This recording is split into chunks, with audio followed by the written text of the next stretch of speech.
अम्बेडकर जी का जन्मदिन आपने मनाया और खास तौर पर काफ़ी पीढ़ियाँ मौजूद है। मंत्री जी की मौजूदगी में आपने एक बड़ा सवाल उठा जो आज तक किसी नेता की हिम्मत नहीं हुई है। आपने कोशिश की और कहा कि विधानसभा में उठाएंगे। तो ये जो अम्बेडकर की तस्वीर लगाने की आपने बात कही है, क्या है मामला? देखिए, भारतवर्ष आज ऋणी है भारत माता के लाल भारत रत्न डॉक्टर बाबा साहब भीमराव अम्बेडकर जी का। क्यों है?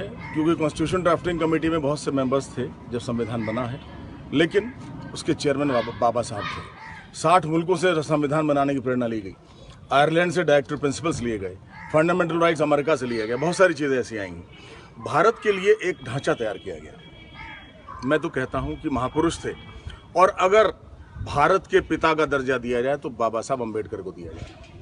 बहुत हो गया गांधी जी का। गांधी जी ने सबसे बड़ी गलती करी है। मैं नहीं मानता उनको राष्ट्रपिता की इस गलती करे ऐसी, जवाहरलाल नेहरू जैसे अकर्मण्य व्यक्ति को प्रधानमंत्री बना करके, जिनकी वजह से दुनिया भर की हमारी बेइज्जतियां हो गई। चीन का युद्ध हम हार गए, कश्मीर का प्रॉब्लम जबरदस्ती यूनाइटेड नेशंस में जाकर के प्रॉपर्टी इन डिस्प्यूट अपने भारतवर्ष के हिस्से को लिखवा दिया। धारा 370 जो आज आपके गले की फांस बनी हुई है, वो नेहरू जी की देन है, और नेहरू जी गांधी जी की देन थे। नहीं तो सरदार पटेल को प्रधानमंत्री बनना था। और उससे भी बड़ी बात थी, अगर मोहम्मद अली जिन्ना को बना देते तो पाकिस्तान बनता ही ना। तो मैं कहता हूं कि हमारे बापू, हमारे राष्ट्रपिता डॉक्टर अम्बेडकर जी हैं। आज से गांधी जी का फोटो हटा करके नोट पे, सरकारी नोट पे अम्बेडकर जी का फोटो लगाया जाए। हमारे पिछड़े दलित वर्ग की ये मांग है, उनको सम्मान देने